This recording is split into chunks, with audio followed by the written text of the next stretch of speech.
not asking for, detailed methods here. Right? So my expectation is that you probably have never heard of a manganococcal digestion of chromatin. Right? That's probably foreign language that you were like, what? So I want you to just be able to, can you explain what the procedure does? So that means, so the other temptation here is that a Google search will give you what this procedure does. I'm not interested in you copying that from me, right? I know what it does. I'm interested in if you can distill for me what this assay is about and what happens in it. Yep. Okay. Can I just read you my sentence and you tell me if it's good or not? I'll do that one time, but yes, go ahead. Okay. So I'm basically just saying that they stick probes in it to determine where, this is the short answer. Yep. To determine where the nucleosome positioning is on the genome. Is that close? You need more. So, what I would suggest for you in these problems is that, one, you're welcome to come to my office hours and we can have these conversations more in depth. But for today, in the midst of our class, I think that what I would do if I were in your position is to do several different searches, right? Search manganese digestion of chromatin, and read 4 or 5 pages, and then see if you can summarize what the pages are saying. Okay, that's a good first step, but you need more than that. Okay, so yeah, and with all this, like ChIP-seq, what does ChIP stand for? What does seq stand for? Those are 2 different abbreviations to make 2 abbreviations, which, if you don't know what either of those abbreviations means that you know very little about what the heck the procedure is about, right? So again, a quick search, ChIP-seq is a really common procedure that people have been using for decades now at this point, but you probably likely have never heard of it, right? You've had no reason to encounter that procedure at this point. So part of this frustration for this paper is just understanding the terms that are being used about what the heck they're doing. And then once you understand that, then you can even start to just look at the data they've produced and see what that actually means. So there's 2 different problems going on. Understand the language and then understand the data. Okay, what else? How else can I help? They use the term like nucleosome phasing quite a bit, and Yep. I want to make sure, like, because it's important to understand what Yep. it is when you're using these documents there, and like, is it just like the DNA is like predetermining the location of the nucleosome, or? Yep. So to make sure that we're on the same page, and this is the end of chapter 5, which would be good to get to, but nucleosomes are proteins, right? Histones. So nucleosome would be the histone core. So if you've read ahead, you should at least understand what the histones are. There's a proteins, 8 proteins that DNA wraps itself around. Okay, and nucleosomes are important because they help the DNA compact into an organized structure that it couldn't take on by itself. So you just can't take DNA and wrap it into a ball. It's highly negatively charged, and therefore it would repel each other, and therefore you can't just have DNA wrapped on itself. So the histones help pack that. So the nucleosome phasing, the question that they're asking is this. So if you have a piece of DNA, you know that piece of DNA has to have nucleosomes on it, histones on it, right? It's how the DNA gets packed to begin with.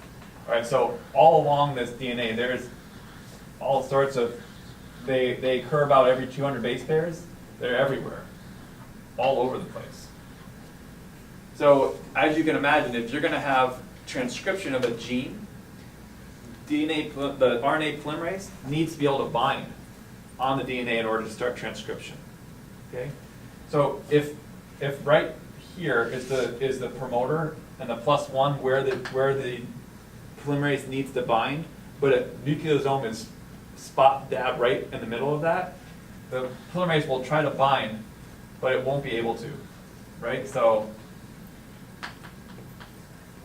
the polymerase tries to get to the promoter, but it can't see it because that nucleosome is already bound to that piece of DNA.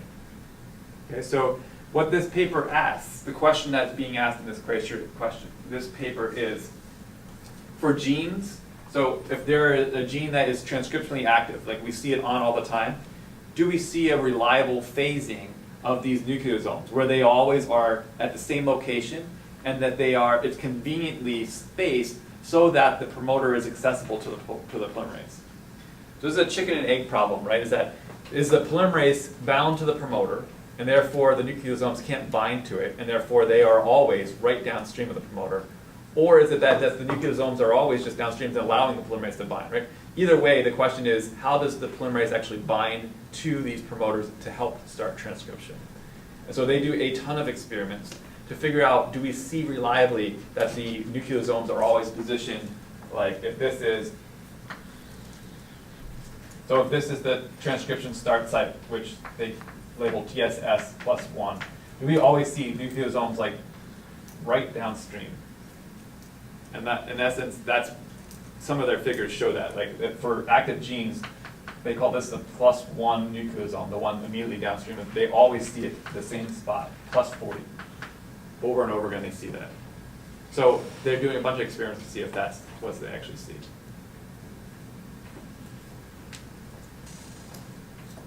Okay, what else?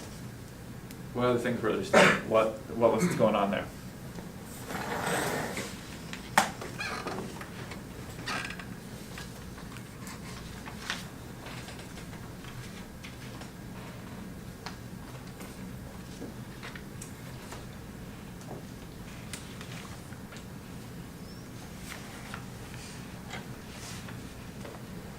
So for like the part about like the unphosphorylated and the phosphorylated Yeah. Pol-2 antibodies. Yeah.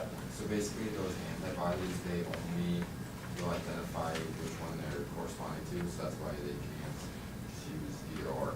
Yep, so background information for you to know, it would be helpful. Phosphorylated Pol-2 is active.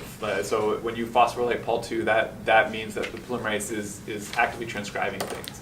And so basically what those things are doing is that they're indicators for whether the polymerase is actively transcribing or not. Phosphorylated version is active, the non-phosphorylated version is inactive, just stalled. And so yeah, they have antibodies that are looking specifically for that phosphorylation status. What's the I just saw it.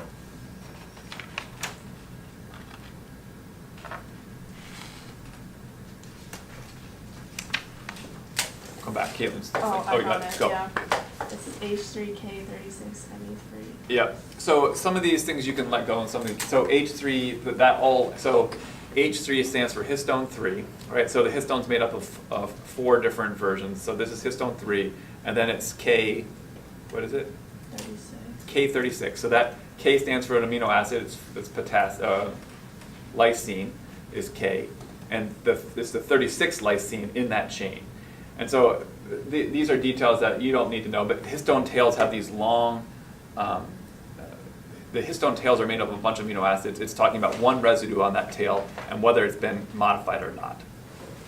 So, and what that one in particular is looking for, they measure that one to look at transcriptional activity as well. So again, I don't care about the details of that, but you need to understand why do they look there and what is that referring to. So that one's looking at transcriptional activity, whether it's on or off.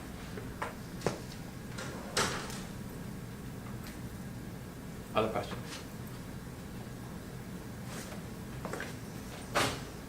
Ali?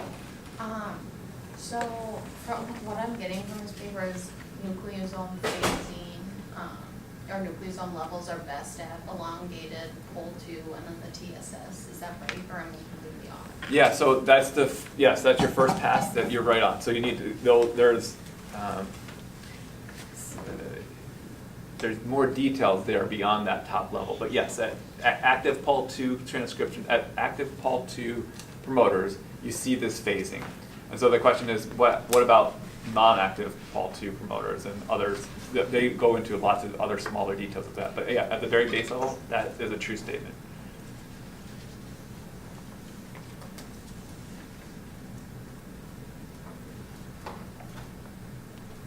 Other questions? Can you go over figure 2 just in general, like what is the What you're looking at? Yeah. Yep.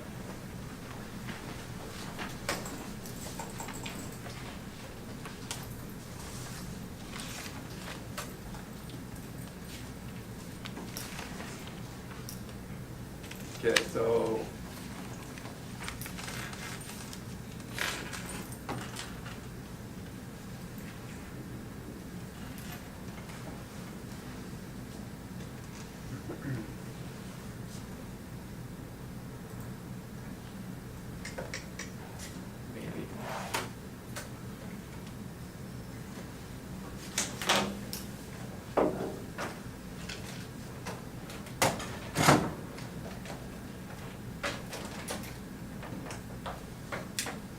Good, figure 2. It doesn't have color, but.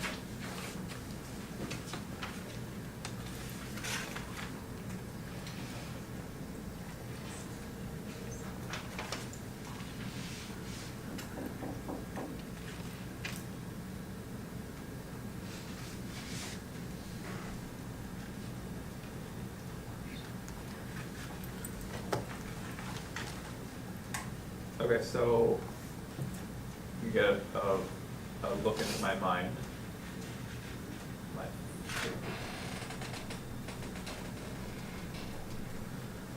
Okay, so what you're looking at,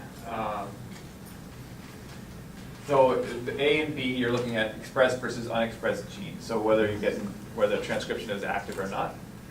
And then what they're looking at as far as a readout of this is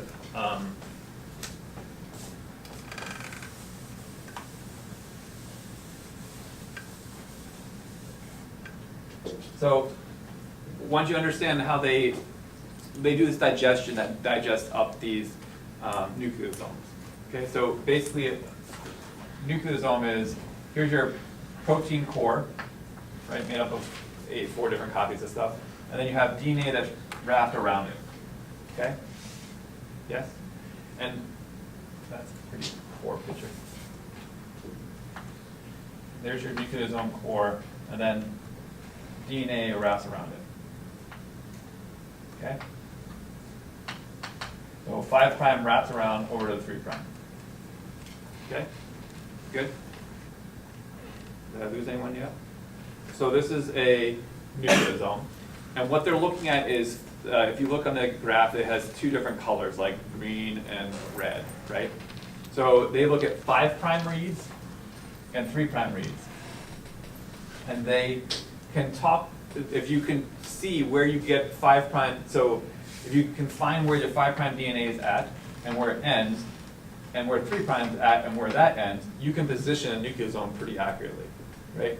Because the only place that they can actually get that DNA is the stuff that's hanging off either end of the nucleosome. Okay? So when you see those, when you see these valleys, the valleys is DNA that's bound to the nucleosome that they couldn't sequence because it was bound to the nucleosome. So they only sequenced the linker, the tails. Okay?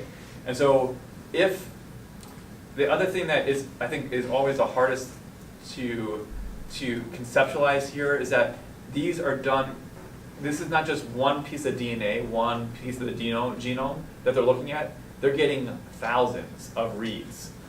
And so they're looking at lots of cells that all have the same DNA, and then they're just sequencing all these little parts.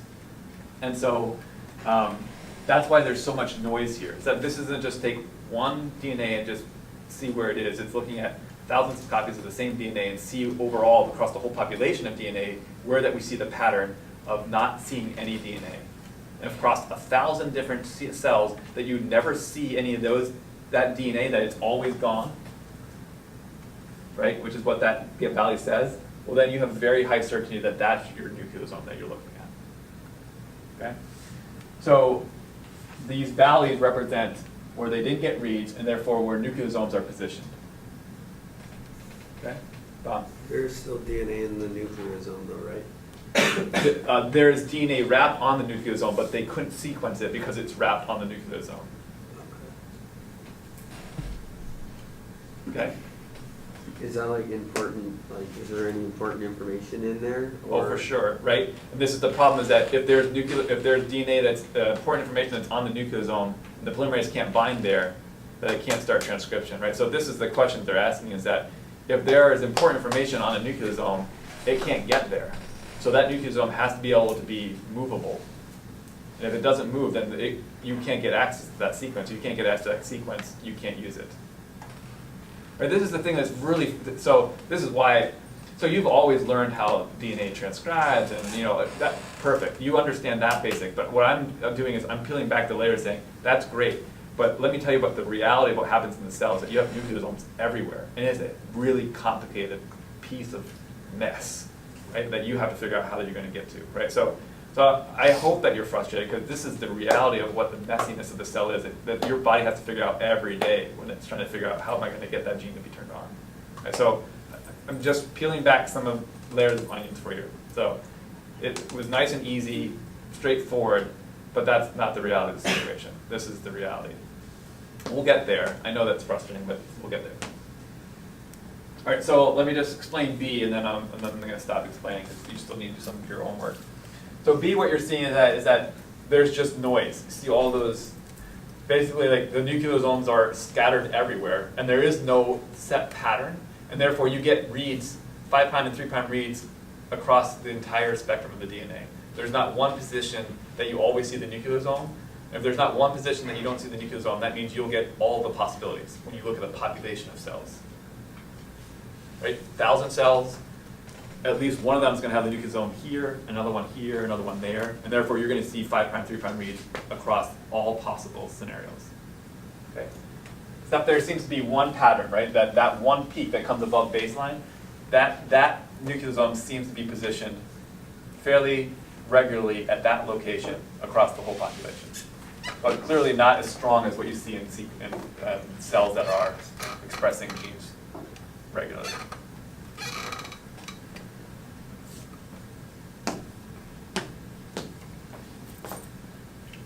Paxton, was there a question there? No, good. Okay. Why is it that when the 3' is showing that the 5' isn't, or like it's not reading that DNA? Why is it always opposite in some cases? Like when there is peaks and valleys, it's usually opposite. That's the cool thing about this experiment, is where you need to dive in and understand a little more, is that the 3' reads will be at the back end of the nucleosome, right? So if you're reading a 3' end and going backwards, you're going to hit the nucleosome if you're on this side of it. Right, so all of the 5' and 3' reads are doing is helping to locate like where you are on the DNA and what physical barrier are you hitting. So the 3' end is showing you the back end of the nucleosome, the 5' end is showing you the front end of it, of where those boundaries exist.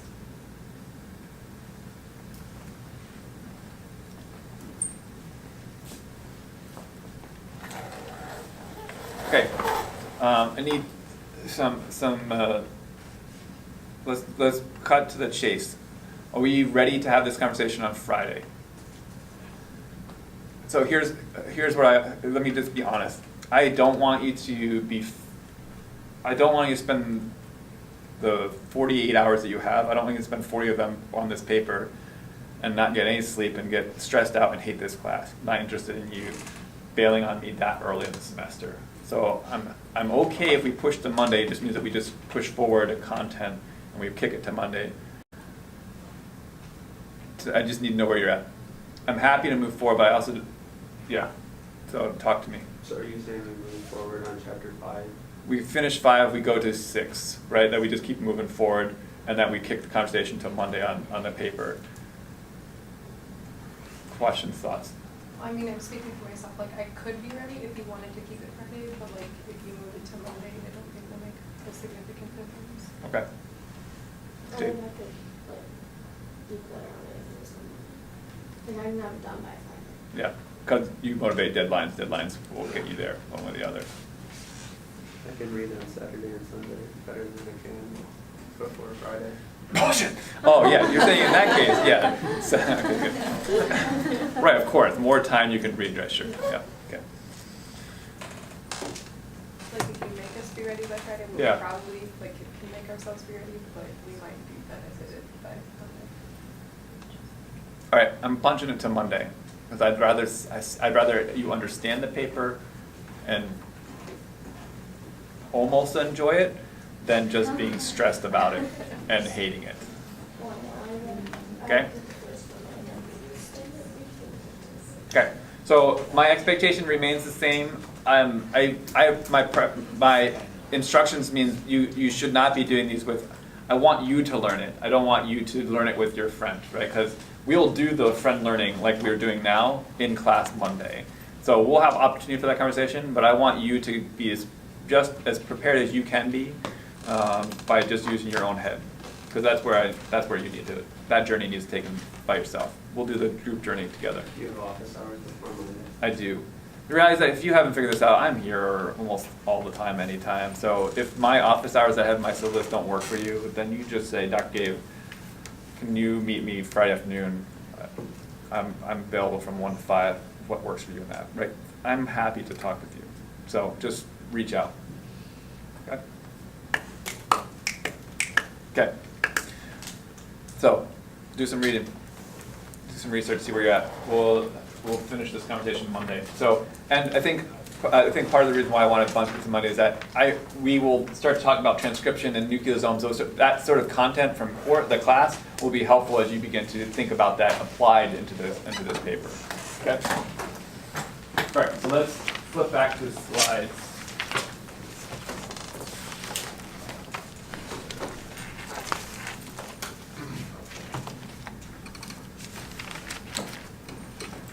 All right, so we stopped here, I think.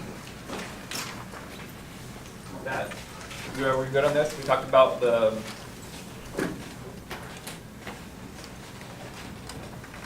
how the sediments. Any questions on this before we zoom forward? Okay. All right, so let's switch to this packaging. So this gets to where the paper kind of picks up. Okay, so you probably are aware, right, that DNA, if you were to stretch out a piece of DNA from one of your cells, it is a massively long, right? So you can see here, like this is just kind of crazy to think about, but the human body, like you look at all your cells, we go back and forth to the sun 300 times. So, or around the equator 2.5 million times. And the reality is that DNA all exists within your little body right here, right? So that tells you really quickly that there is a crap ton of DNA that has to be organizedly packed into a very small space. Right? So I think the other analogy is, I think it's 23 miles of DNA into a size of a tennis ball, if you can kind of zoom it out, right? So the compaction has to happen because it's just a lot of it.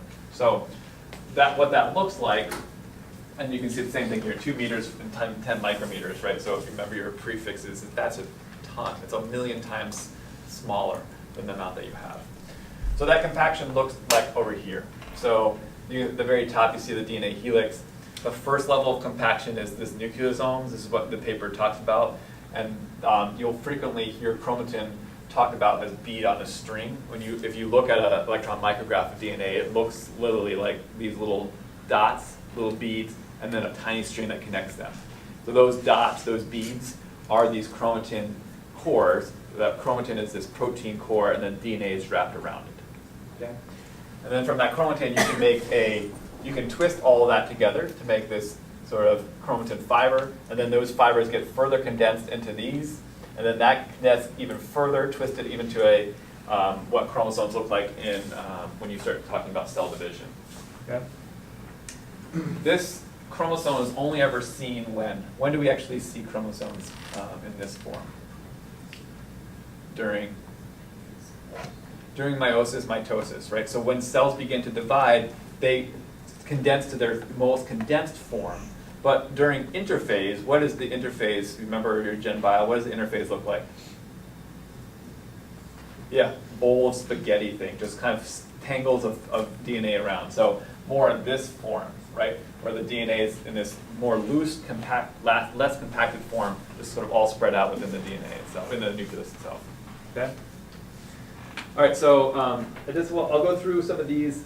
I just want you to have a general conception of where are we at as far as our own DNA and the sequencing of the genome, which happened now decades ago, but that information still has echoes of what we now understand how that we use it.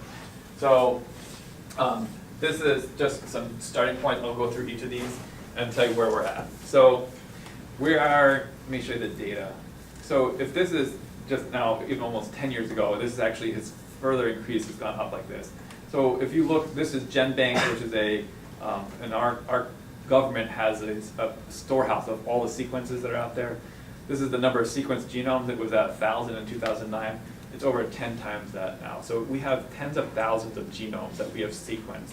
And you can see that this has all as a result of us doing the Human Genome Project. We have DNA sequencing And DNA sequencing has gotten so cheap that really anything that we find nowadays, we sequence it. So so bacterial genomes, I work in bacteria in my lab, you can sequence an entire bacterial genome in about 20 minutes now. And the human genome, which took years to do, actually several years, now we can sequence, if you can actually get your DNA sequenced for under $1,000 at this point, where it cost billions of dollars when it was first done. So the technology has increased so much that the cost has been driven down through the floor. Is 23andMe, is that DNA sequencing? It is. 23andMe, they don't sequence your entire genome. They have sort of snippets. They say this part is really important, so we're going to sequence that. And we know this one is really important for hair color. This one's really important for certain diseases that we know. So they only sequence the very small parts here and there.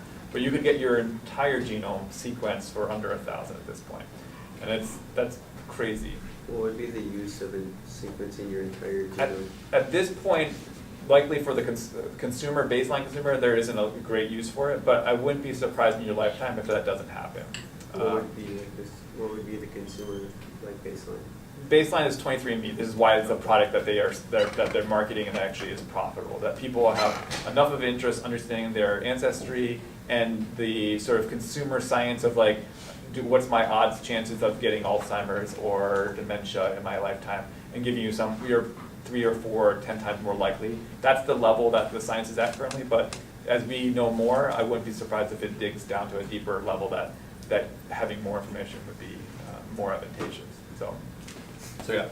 So I think those are questions that I think that you guys will have to think about and figure out as you kind of go forward. You can see that where we started this is in 2003, so now we're 15 years out from that, and what was 3 billion is now about 1,000. So we've taken that down by a factor of over 1,000 as far as in terms of its how much it costs.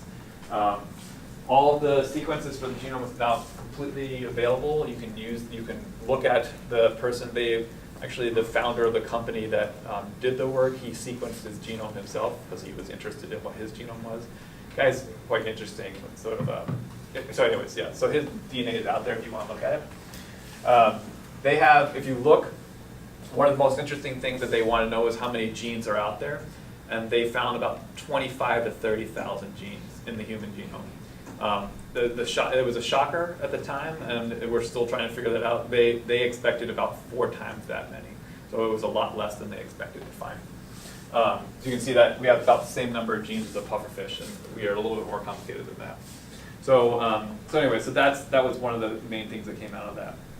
Here's the, I think that one of the things that's interesting, I think, is how big is your genome, and then how many proteins do you get out of that. So you can see here, genome size, and then estimated number of genes that are in those genes, in that DNA. So basically, the question here is how much of your DNA is actually used to do the work of making proteins and doing the jobs that all the proteins do inside your cell. So what you quickly see is that as you move up the sort of tree of life, so Baker's yeast, and if you even go further back, like go to bacteria, the vast majority of the DNA in those bacteria in yeast are genes. They are functional units that the organism is using to make stuff. So you see the size is tiny, and there's about 8,000 genes in yeast, right? So that means that the genes are dense, that there's not a lot of extra wasted space of just random DNA. As opposed to humans, right? So you have, like, this genome size is how much bigger than that, and now the number of genes, right? So the question then is that now there is a lot of DNA that is not being used to make genes, and the question is, what is it being used for? So that's where current research is at, is trying to understand this intergenic region of what happens, what's going on with this DNA that isn't coding for protein. What is it doing? What's the purpose of it? And then, like something like rice, I mean, tons, right? So the number of genes and then the size, right? So these are the type of questions that people are intrigued by, like size versus number of genes. Okay, questions on this? Okay, so and not as many genes. The question is, what is that extra space for? And this gets at parts of that. So the first is, if you look at that the non-coding region of the DNA, that there are some that are just these highly repeated sequence. So basically you have like these 200 base pair fragments that repeat themselves over and over again. Same sequence, just like one after another, after another, after another. So, and that's millions of base pairs. This is satellite DNA repeated. So most people seem to suggest or think that there's two different reasons that this could be. One, it could be histories of viral infections, so viral DNA that has actually found itself in our genome that's still there, and it's just been sort of propagated but not used within our system. So that's one.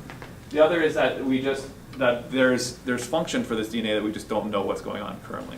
And so we're learning more and more about that as we go forward, but at this point that's some of our best guess. So you can see there's whole classes of satellite, mini satellite and microsatellite, and basically the only thing that's different here is how large is the repeat segment, right? So if it's a 5 base pair repeat, that's 5 base pair, 5 base pair, 5 base pair after one another, that's basically what's going on here. Okay, so that's, if you look at it, that's one thing that's happening. And then there's a couple of these here, again, these repeat sequences that exist that we don't know exactly what they were, but we think mostly that they were probably genes that were genes at one point in time that somehow lost their function, are now kind of fallen upon hard times and they're not really used. So that's some of these other things as well.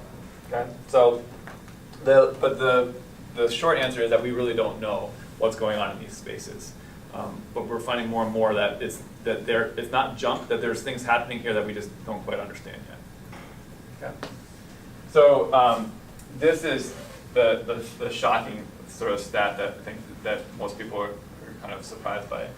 Only about less than 2% of our DNA is actually coding. So everything that makes you who you are, why your hair is what color it is, why that you think the way that you think, all the activities going on metabolic in your body, that's only about 2% of your DNA. It's all the genes that are being used day to day to keep you alive and doing everything you do. Okay. So here's, if you like it visually, that slice up top, that little blue slice, that's your coding region. So all the DNA that codes for proteins is up here. And then you can see the vast majority of it is other here, like whether it's repeated DNA, unique non-coding DNA, these introns. So remember introns, exons from your Gen Bio days. So introns don't help code for protein, but they're part of this coding region. That's also this part up here. So a lot of DNA out there that has no direct purpose to the actual coding of protein. Okay? So this is our sort of problem, right? Is that we have tons of DNA that has to get itself into a really small cell. So this is where we're going to transition to talk about the packaging, so the nucleosomes.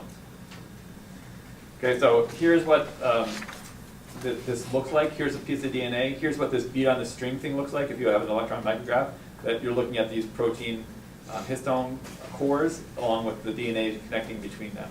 Okay, so when you read about these, the digestions, for the nucleosome digestions, what's being digested is these linker regions, right? They're cutting between the histones at these vulnerable spots here. It's easier to digest this DNA than it is the one that's wrapped around the histone. Okay, so here's what we're looking at. Okay, so what's interesting is when you look, so this is like an interface cell. This is the bowl of spaghetti, right, where the DNA relaxed.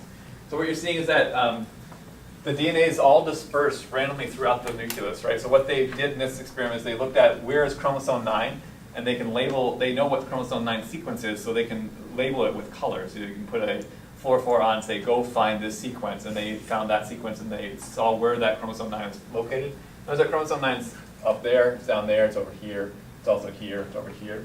Right, so when DNA goes into this interface, the DNA doesn't like line itself into these little rows, having chromosome 1 on the left and going all the way to chromosome 23 on the right, right? That they're all interspersed as this literally a bowl full of spaghetti as that DNA just sort of dispersed across the nucleus. Okay? So more relaxed than these chromosomes, but definitely still a condensed state, still a chromatin fiber that exists there. Okay? Again, what your paper is going to show you is that it's dynamic, right? That you can remove chromatin and nucleosomes based on what you need, and that will be based on different signals the cells are responding to. Okay, so let's here's the general scenario, and this will help you with the paper. So what you see is the following. Chromatin is this protein core that allows the DNA to wrap itself around it. Okay, so the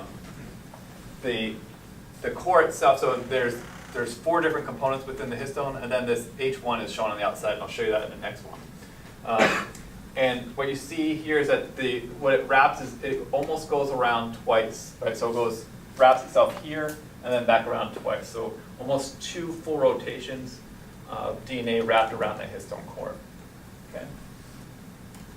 And you can see some stats here that it's about 8,000-fold reduction in length by having this thing wrapped around. Okay. All right. So here's another view of this. Okay. So this is the structure. You can see in white is the DNA wrapped itself around the protein core in the middle. And this protein core is made up of, there's 4 different versions of these histones. So these histones are protein. H1 is on the tail, but in the core, there's 2, 3, and 4. So you can see HS2A and 2B on the other side, and then 3 and 4 make up this octet core. Okay. So what's important is that you can see that this histone core are primarily, if you look at the sequence of what these proteins are, they're small basic proteins with lots of lysines and arginines. So lysine, remember, was K. Caitlin asked what was this H3K38. K is lysine. And the other one that you see a lot of is arginine, which is R. So if you look at those amino acids, they all have very strong positive charges. Any clue as to why that you have small basic proteins that interact with DNA wrapped around? Yeah, why is DNA negatively charged? What do you remember from last class that would tell you DNA is negatively charged? Caitlin? Doesn't it have like hydroxide? It does have a hydroxide, but that's not the negative charge part. There's something else. Talk to your neighbor. Talk about the structured DNA. Where in the structured DNA are you getting a highly negative charge that's going to interact with these small basic proteins? Go.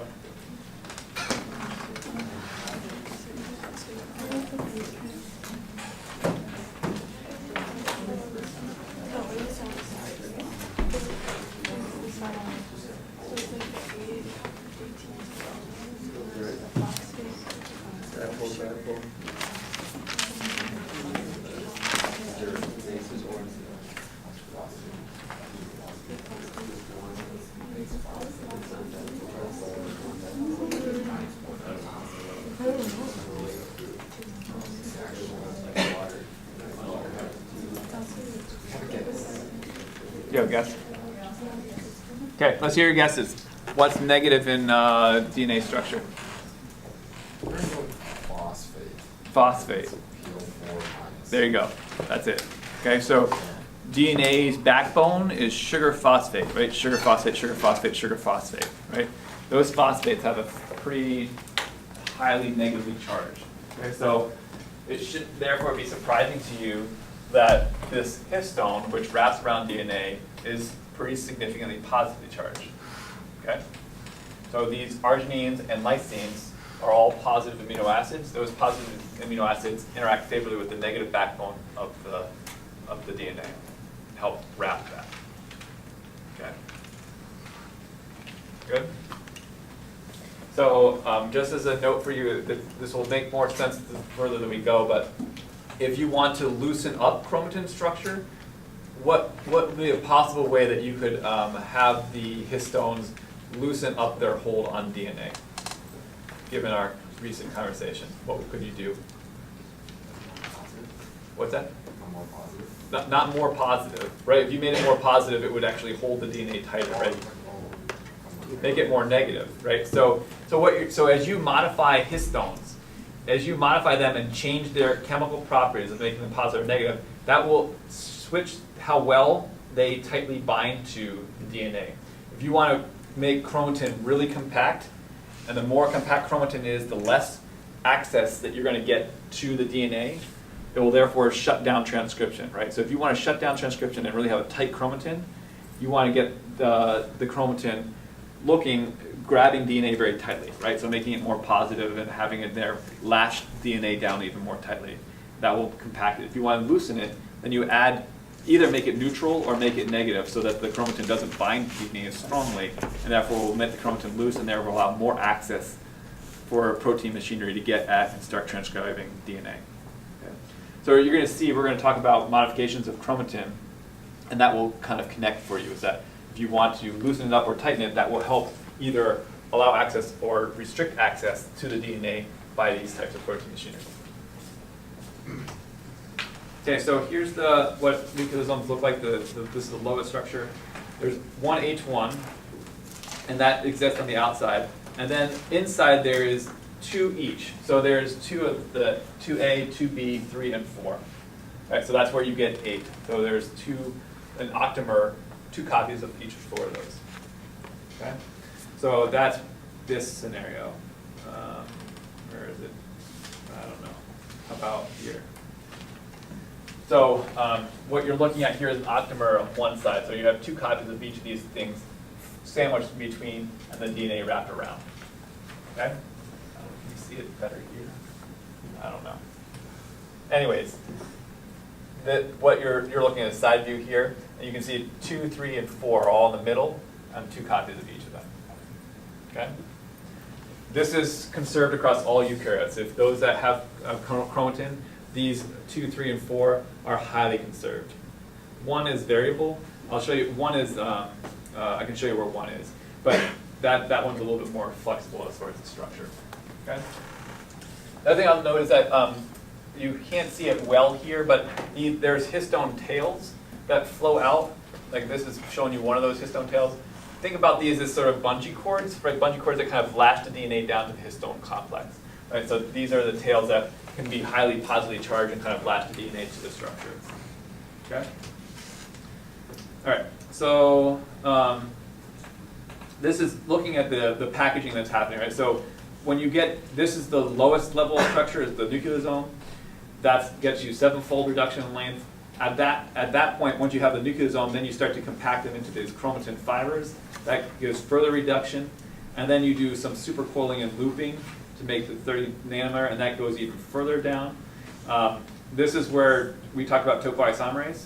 This is where that enzyme is required in order to allow that packaging to occur without damaging the DNA. And then the last, basically you need to get itself all the way back down to these reduction lengths so you actually get a mitotic chromosome. Okay, so more pictures for you. This is what this, here's your chromosome, or your nucleosome. Here's your linker DNA, and this H1, the H1 histone helps compact the linker, and it's outside the histone core. Okay? And this is just showing you what then, basically you make a helical structure of these 30 nanometer particles to help this reduction go even further. Okay?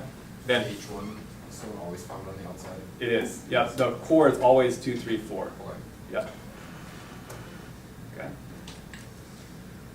All right, so here's, you can see H1 again up top there, right? H1 helps when that linker DNA kind of lash it to the actual chromosome on the outside. And then here's your, again, this is that looping that we're talking about. Once you have the nanometer structure, to actually get it into this condensed all the way down to the condensed form of a chromosome. Okay. So the takeaways here is you should understand what the histones are, but then also be able to explain sort of the general packaging that needs to happen in order to go from interphase down to a mitotic chromosome, and how the difference between the nucleosome and then the 30 nanometer fiber, and how to make that into actual chromosome. All right, so let me see in our last 2 minutes what would be helpful to show you as you think about that, as I think about the paper. Okay, so let me go here, and then I'll come back to this on Friday. Okay, so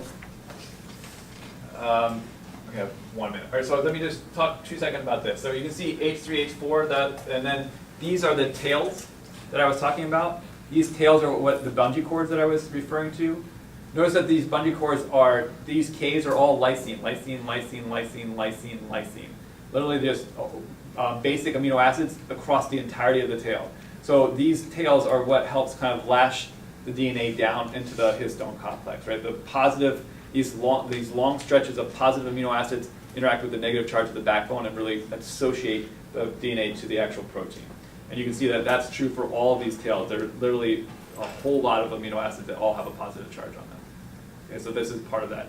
And you can see that here too, is that all these tails just kind of go out and just kind of allow them to lash and bring that DNA closer to the protein complex. Okay.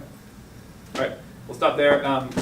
So for Friday, where we're headed now is that I'll start talking about modifications of histones and then start talking about transcription in chapter 6. So you can see, replication. We'll start talking about replication of DNA in chapter 6. We won't get far into 6, but I'll start talking about modification of histones and then into that.